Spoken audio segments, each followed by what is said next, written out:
मधुकर बापूराव जेंडे जेंडे वह पुलिस अधिकारी हैं जिन्होंने चार्ल्स शोभराज को 2 बार पकड़ा, 1973 और एक 1986। अब आप कल्पना करिए कि किसी पुलिस अधिकारी ने कोई कारनामा 39 साल पहले किया हो और अचानक से उसकी बायोग्राफी आ जाए और उसकी बायोग्राफी या उसके कारनामों पर एक फिल्म बन जाए और फिल्म नेटफ्लिक्स पर चलने लगे। ये सब हो गया है, सब संभव है।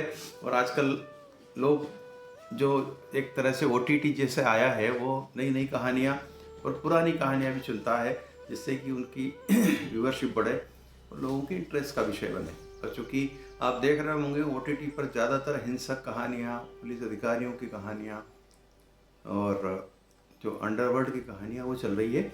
और इसी सिलसिले में फ़िलहाल 5 सितंबर को नेटफ्लिक्स ने एक फिल्म रिलीज़ करी है, इंस्पेक्टर ज़ेंडे। फिल्म जो है इंस्पेक्टर ज़ेंडे जो 1900 ये समझिए कि 1959 में मध्य प्रदेश उसमें महाराष्ट्र पुलिस में शामिल हुए थे 1959 में।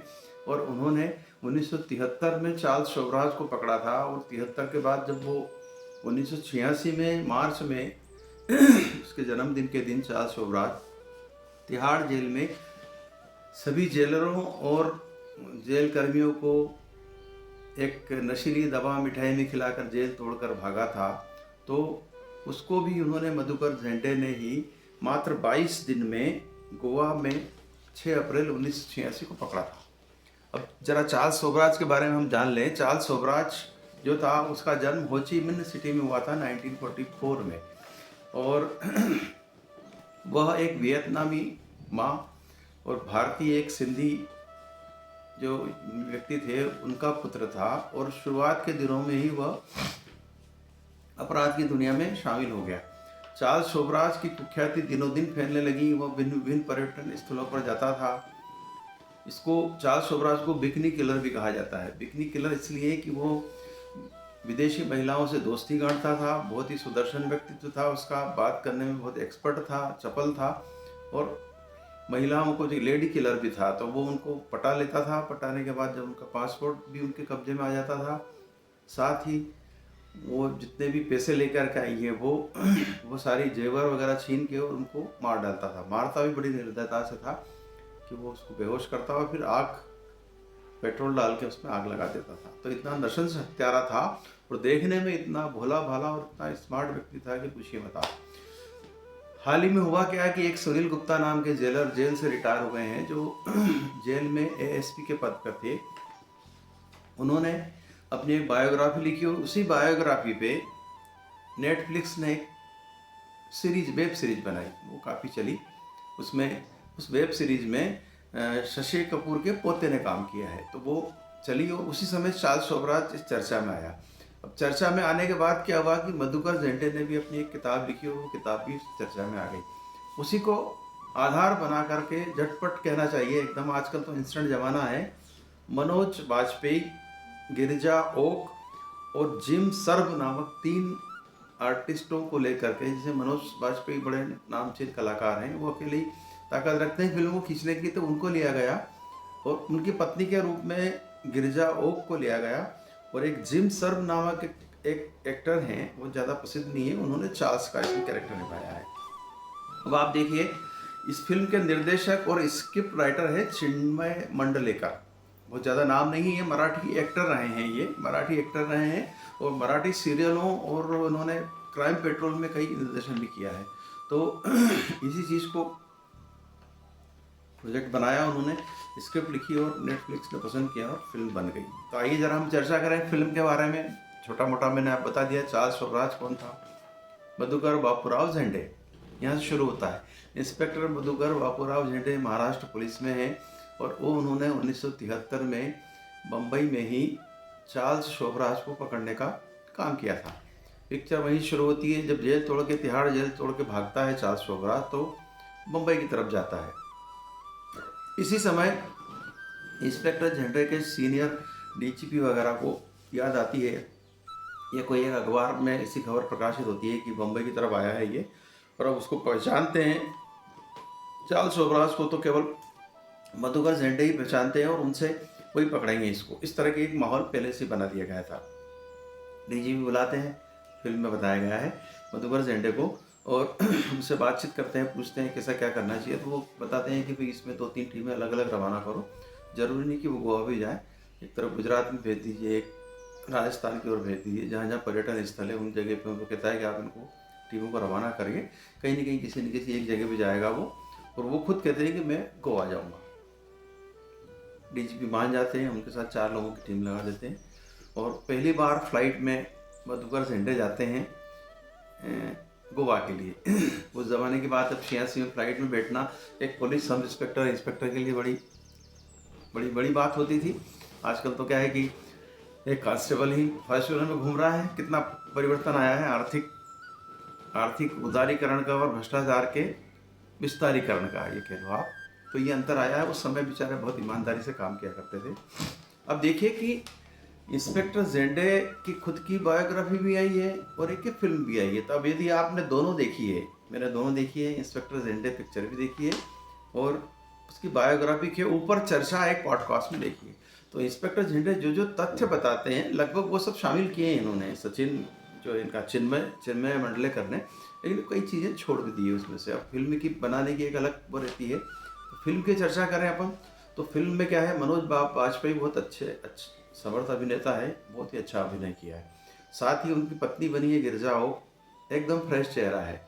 और तीसरा नंबर है, एक डीजीपी बने हैं जो कुलकर्णी करके एक वो हैं एक्टर बड़े, और जिम सर्फ ने चार्ल्स स्वराज का इसमें रोल किया है। अब यहाँ क्या करते हैं, चिन्मय मंडलेकर एक चार्ल्स को चार्ल्स न कहते हुए कार्ल कहते हैं, और उसका वो कारण ही बताते हैं फिल्म में कि ये जो CHARLS चार्ल्स है, वो प्रोनाउंसिएशन यहाँ हिंदुस्तान में चार्ल्स करते हैं, जबकि वो असल में कार्ल्स था। तो कार्ल्स के नाम से ही उसको बताते हैं कि वो चार्ल्स स्वराज के नाम से प्रसिद्ध था। तो यहाँ ये अंतर कर देते हैं, थोड़ा सा लिबर्टी लेते हैं। और हूबहू वो फिल्म जो उन्होंने इंस्पेक्टर जेंडे ने अपनी बायोग्राफी में जो बताया, वैसा सब कुछ वैसा तो नहीं होता है उसके अंदर। ड्रामेटिक उसका कई चीज़ें ड्रामेटिक भी करते हैं। अब जैसे इंस्पेक्टर जेंडे ने कहा कि साहब मैं जब रवाना हो रहा था तो मुझे 10,000 रुपये दिए डीजीपी ने। एक बड़ी बात थी, फिल्म में आना थी पर आई नहीं, और कहा कि तुम पहली बार फ्लाइट से जाओ और 4 लोगों को ले जाओ। उन्होंने जेंडे ने कहा कि मेरे एक सीनियर डीसीपी थे, उन्होंने बुलाया कि तुम मत जाओ, दूसरों को भेजेंगे। और उस समय 10,000 रुपये और फ्लाइट की टिकट बड़ी चीज़ होती थी। तो फिर जेंडे ने कहा कि मैंने उन सर से कहा कि साहब, मैं डीजीपी साहब ने कहा था उनको कह देता, हमने नहीं बोले, फिर जाओ, उसको भेजा।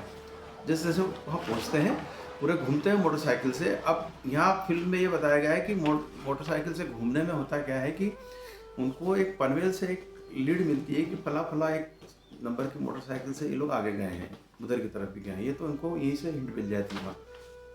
कुछ सोर्स रहते हैं जेंडे के।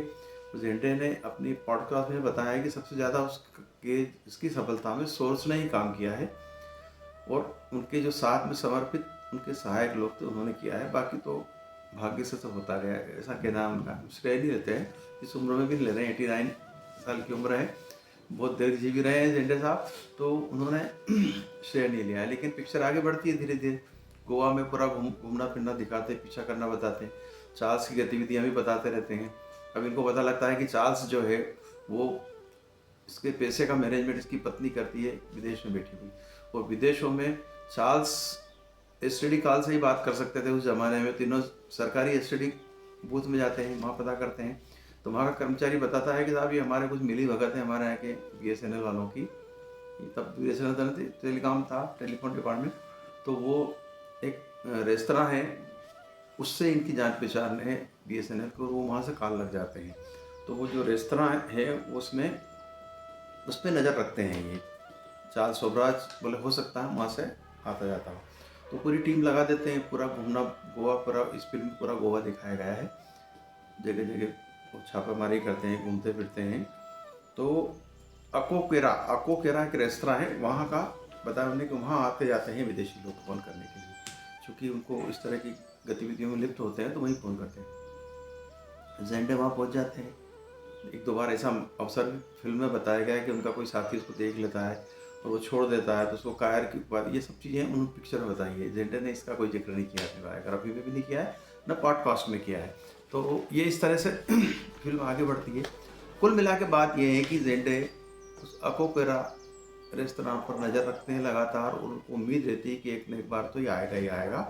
होता भी यही है कि वो देखते हैं, एक दिन रात को बैठे हैं और ये बात है, घटनाक्रम है लगभग 6 अप्रैल 1986 की, जब भारत और पाकिस्तान का हॉकी का मैच चल रहा होता है टीवी पर, उनके साथी लोग देखते रहते हैं और ये भी रेस्तरां में बैठे होते हैं।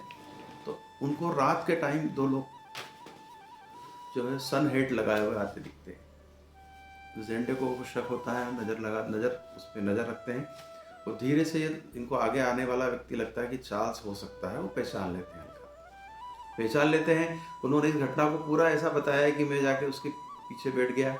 इस जेंडे ने बताया, फिल्म में भी हूबहू ऐसा तो नहीं है लेकिन इसका ड्रामेटाइजेशन भाई, पीछे जाकर के बैठ गया।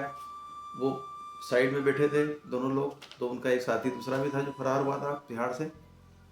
जेंडे एक कागज़ पे लिख के उसको अपने देते हैं कि उन जो मेरे साथी सब लोग हैं, पुलिस के लोग हैं, उनको कहो कि 2-3 लोग इस गाड़ी पे नज़र रखें और 2-3 लोग मेरी मदद करने आ जाएं।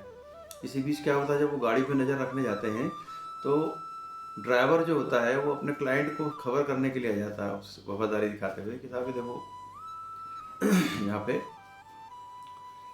आपसे पूछताछ आ रही। इतने में ड्राइवर को आते देखते हैं जेंडे और उन्होंने कहा कि अब पोल खुल जाएगी, तो ये पीछे से जाके उसको पकड़ लेते हैं और उसको कहते हैं चार्ल्स, शोभराज चार्ल्स हो तुम? तो वो कहते नहीं नहीं मैं नहीं हूँ। बोले मैं तुमको 1973 में पकड़ा था, मैं इंस्पेक्टर जेंडे हूँ। तो वो चुप हो जाता है। इतने में इनके साथी आ जाते हैं, काबू कर लेते हैं उसको। अब देखिए पुलिस की टीम ना तो रस्सी ले गई थी ना हथकड़ियाँ ले गई थी, वो वहीं रेस्तरां वाले से ही बांधने का कहते हैं उसको, रस्सी मांगते हैं उससे, जो भी मिलता है वहाँ उपलब्ध उससे बांधते हैं और बांध के गाड़ी में पटक करके अपने डीजीपी को खबर करके महाराष्ट्र की तरफ रवाना होते हैं। अब यहाँ फिल्म में ये बताया है कि महाराष्ट्र जो गोवा पुलिस का इंस्पेक्टर और जो आईजी है वो उनको कहीं से भनक लग जाती है और वो इनको पकड़ने के लिए पूरी टीम तैनात कर देते हैं और बॉर्डर पे इंस्पेक्टर झंडे और इनके साथियों के साथ उनका संघर्ष होता है और उधर से महाराष्ट्र के डीजीपी आते हैं बॉर्डर पे, उनके साथ भी बल होता है। तो फिर ये प्लस में हो जाते हैं झंडे और आगे लेके बढ़ जाते हैं। जबकि इंस्पेक्टर झंडे ने इसी तरह किसी भी संघर्ष को नहीं बताया, उन्होंने कहा कि हम तो सीधे लेके आ गए थे, डीजीपी जरूर आप सामने की तरफ से आए थे और हमको लेके और पहुंच गए वहाँ पे बम्बई। और बम्बई में जैसे ही ये पता लोगों को लगा कि इंस्पेक्टर झंडे ने फिर से पकड़ लिया 1986 में चार्ल्स शोभराज को, जो आदमी चार्ल्स शोभराज ने कम से कम 20 हत्याएं की थी घोषित रूप से, वो सारा बिकनी किलर था, वो सभी लड़कियों को मारता था और लड़कियों को इम्प्रेस करके इनको प्रेम जाल में फंसा लिया करता था। तो इंटरनेशनल और इंटरपोल तक के लोग उस पर नज़र रख रहे थे और जब वो भागा था तो लग रहा था कि अब हाथ नहीं आएगा, ये बाहर भाग जाएगा विदेश।